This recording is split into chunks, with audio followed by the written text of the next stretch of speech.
Vítajte v našom dnešnom videonávode, ako si jednoducho a rýchlo objednať doménu, novú doménu na stránke exohosting.sk, prípadne, keďže som tu dnes so svojím českým kolegom na českej stránke. Na www.exohosting.cz. Výborne. Takže, najprv prvá vec, čo nám napadne, je zamyslieť sa nad tým, čo vlastne ja robím. Takže ja som sa rozhodol, že budem úplne svetový líder v pomarančovaní a budem predávať pomaranče. Súhlasíš, Živko? Jo, ano, Vlado. No, výborné. Skúsme to. Poďme do toho. Budeme nadšení. Takže teraz sú bio veci v mode, tak si dáme bio, pomarance, bodka, alebo ešte dáme pomočku super. Vy si zvolte samozrejme nejakú krajšiu domenu. A teraz ide o tú príponu. Chceme SK, CZ, EU alebo nejakú novú generickú, ja neviem, bio, top, XYZ. Budeme nadnárodní, dáme EU. Dobre, takže EU je teraz v trende. Tak, a klikneme na overiť doménu na slovenskej stránke, na českej je to? Ověřit doménu. Výborné. Takže klikli sme si a teraz uvidíme, že či je voľná. A gratulujeme, doména biopomarance super EU je voľná. Stojí 3 € na rok, v Česku je to koľko? V Česku by byla jiná cena, která se vám tam zobrazí. Hej, no. Nějakých 96 korun. Dobre, takže keďže by bola škoda nezaregistrovať si takú jedinečnú doménu, zaregistrujeme si ju teraz. Ak by sme chceli ešte nejakú ďalšiu doménu, ako napríklad AT.com, CZ, SK a tak ďalej, môžeme si ešte nejakú ďalšiu dokúpiť. Takže rozhodli sme sa, že ona je ona, tak klikneme na ďalej. Výborne, takže sme sa dostali na stránku ďalšiu, kde si môžeme zvoliť, alebo môžeme, písomnejšie ako je to u vás? Áno, môžeme. Môžeme zvoliť nejaký balíček, ale my sme sa rozhodli, že si chceme zaregistrovať iba doménu.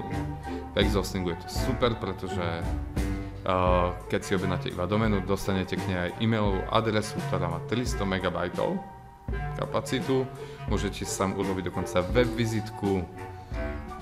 Takže je to pre tých, ktorí nepotrebujú, dajme tomu, ani nejakú veľkú web stránku alebo tak, len mať pekný e-mail, tak je to úplne ideálne.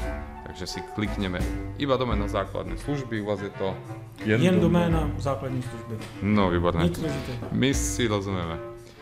Ak by sme chceli nejaké doplnkové služby, samozrejme môžeme si zvoliť, ale my sme sa rozhodli s jednoduchou cestou, takže budeme mať iba doménu. Já bych si jenom doporučil, že pokud nechci mít fakturu klasickou tištěnou Českou poštou u nás v Česku zasílanou, nezaškrtávám, tak jak říká Vlado. Faktura je samozřejmostí a najde ji člověk v kontrol panelu. Výborné. Dole sa nám inak zobrazil košík, ktorý nám hovorí, čo máme zaplatiť. Nezľaknite sa, že je tu zatiaľ ten Puzzle X hosting. Keďže sme si zvolili inú službu, iba doména, tak pri ďalšom kroku už z košíku zmizne. Klikneme na ďalej. Ako vidíme, zmizol DNS Parking plus New, to je tá iba doména, 0 €. Aby sme mali nejaký zľavový kupón, čo pri tejto doméne nie je, ani vo všeobecnosti k doménám nedávame, tak si ho môžeme dať napríklad na hosting, sú pekné zľavy. Klikneme na ďalej.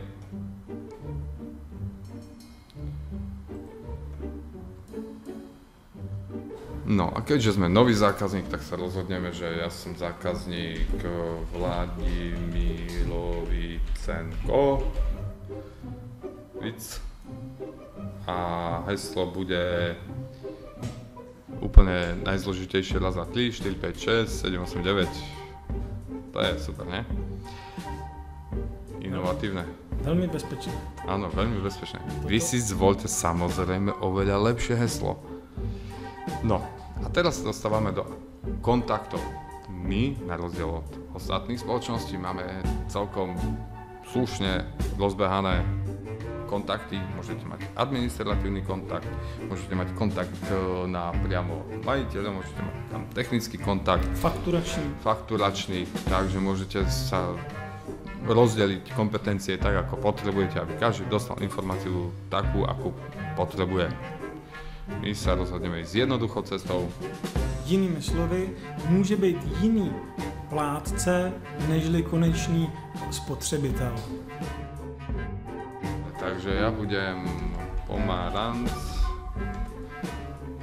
pomarančový, titul nemám, alebo mám na pom. E-mail budem mať, že pomarančovník pomarančovnícky mail dajme tomu com. Telefón napríklad takýto, ulica na meste Pomarančov, mesto Pomaranč, PSČ, takéto, a som zo Slovenskej republiky. A ak by som bol z inej republiky, tak si zaškrtnem inú republiku. Na záver je potrebné súhlasiť so zmluvnými podmienkami, inak neurobíte objednávku. Prečítajte si obchodné podmienky, nie sú tam žiadne záľudnosti, ale prečítajte si. Určite patríte medzi tých, ktorí si vždycky prečítajú obchodné podmienky. A klikneme na odošli objednávku. Souhlasím, odešli objednávku, je to v češtině. Výborné. Takže dostali sme hlášku, že na našu e-mailovú adresu bol poslaný e-mail s ďalším postupom. Píše nám, koľko máme zaplatiť spolu s DPH. Môžeme sa rozhodnúť, či to budeme platiť rôznymi spôsobmi. Ďalšie informácie nájdete v e-maili. Takže vidíte, nie je to vôbec zložité.